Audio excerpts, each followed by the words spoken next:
मक्का की सरजमीन उस वक्त अंधेरों में डूबी हुई थी। हर तरफ बुतों की इबादत थी और सच बोलने वालों पर जुल्म किया जाता था। इसी मक्का में एक शख्स था जो पहले गुलाम था लेकिन बाद में ईमान की ताकत बन गया। ये हजरत बिलाल बिन रबाह रजी अल्लाह अन्हु थे। उनका रंग सियाह था। उनकी जिंदगी गुलामी में गुजरती थी लेकिन उनका दिल ईमान से रोशन था।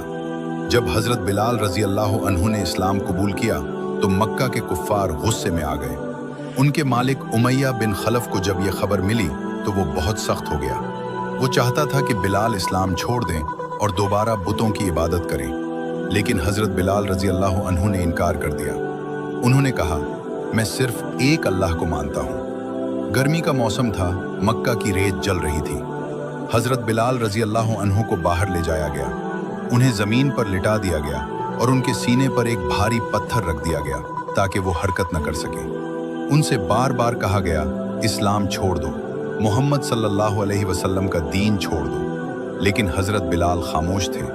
जब उन पर जुल्म बढ़ाया जाता तो उनकी जबान से सिर्फ एक लफ्ज निकलता था, अहद, अहद, यानी अल्लाह एक है। जितना जुल्म बढ़ता गया उतना ही उनका ईमान मजबूत होता गया।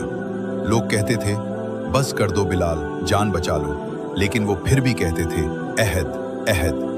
उन्हें धूप में बांधा जाता, उन पर कूड़े बरसाए जाते और उनसे कुफ्र का मुतालबा किया जाता, लेकिन हजरत बिलाल रजी अल्लाह अन्हु का दिल नहीं झुका। उनके जिस्म पर जख्म थे लेकिन उनके ईमान पर कोई असर नहीं था। वो हर हाल में यही कहते रहे, अहद, अहद। इसी दौरान हजरत अबू बकर सिद्दीक रजी अल्लाह अन्हु वहां पहुंचे।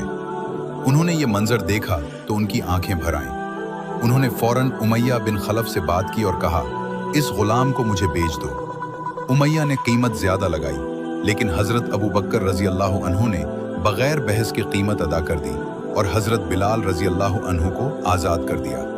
अब हजरत बिलाल रजी अल्लाह अन्हु आज़ाद थे, लेकिन उनकी रूह पहले से ज्यादा मजबूत थी। उन्होंने गुलामी से आज़ादी हासिल की, लेकिन असल आज़ादी ईमान की थी। वो सीधे नबी करीम सल्लल्लाहु अलैहि वसल्लम के पास गए। उनकी आंखों में आंसू थे, लेकिन वो खुशी के आंसू थे।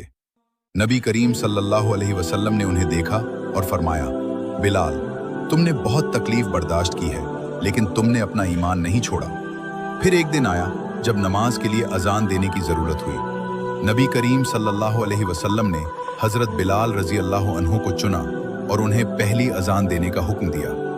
हजरत बिलाल रजी अल्लाह अन्हु मस्जिद की छत पर खड़े हुए और अजान दी, अल्लाहु अकबर, अल्लाहु अकबर।